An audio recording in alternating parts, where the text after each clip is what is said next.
Hello friends, Aruna ஆரி gallery. நம்ம இன்றைக்கி ஹிப்பெட்டில் வந்து எப்படி ஒர்க் பண்ணலான்னு பார்க்கலாம்.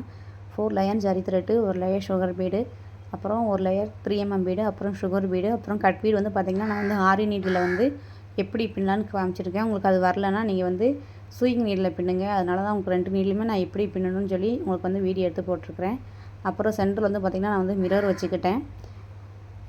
அப்புறம் வந்து பார்த்திங்கன்னா டேசலில் வந்து எப்படி பின்னலான்னு பார்க்கலாம். டேசலுக்கு வந்து 2 லேயர் ஜரி த்ரெட்டு, ஒரு layer sugar bead, 3mm bead, அப்புறம் சுகர் பீடு, அப்புறம் சென்டரில் வந்து பார்த்திங்கன்னா குந்தன் வச்சுக்கிட்டேன். குந்தன் வச்சு அதுக்கப்புறம் நடுவில் வந்து மிரர் ஒட்டி அதுக்கப்புறம் அதை சுற்றி வந்து செயின் ஸ்டோன் கொடுத்துக்கிட்டேன். 2 குந்தனுக்கு இடையில வந்து பார்த்திங்கன்னா நான் வந்து ஜர்தோசியால் 2 உடையில ஜர்தோசி கொடுத்துக்கிட்டேன். அப்புறம் ஹேங்கிங் வந்து பார்த்திங்கன்னா 5 வந்து கட் பீடு வந்து 5 கோல்டன் கலர், அப்புறம் திரும்ப வந்து கட் பீடில் வந்து ப்ளூ கலர் கட் பீடு 5 அதில் கொடுத்து நான் வந்து முடிச்சுக்கிட்டேன். இப்போ 2 குழந்தையும் நான் வந்து தைக்கிறேன். தைச்சி சென்டரில் வந்து பார்த்திங்கன்னா பஞ்சை கொடுத்து அப்புறம் வந்து நான் வந்து கயிறு ரோப் வச்சு தைச்சிக்கிட்டேன். கையிலே தான் தைப்பேன் நான் வந்து.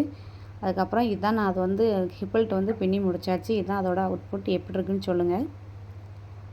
உங்களுக்கு ஏதாவது ஆரி ஒர்க்கு ஹிப்பெல்ட்டு எதுவும் வேணும்னா ஆன்லைனில் ஆர்டர்ஸ் அவைலபிளாக இருக்குது. கொஞ்சம் சப்போர்ட் பண்ணுங்கள் ஃப்ரெண்ட்ஸ். எப்படி இருந்துச்சுன்னு கமெண்ட் பண்ணுங்கள், லைக் பண்ணுங்கள். Okay friends, thank you.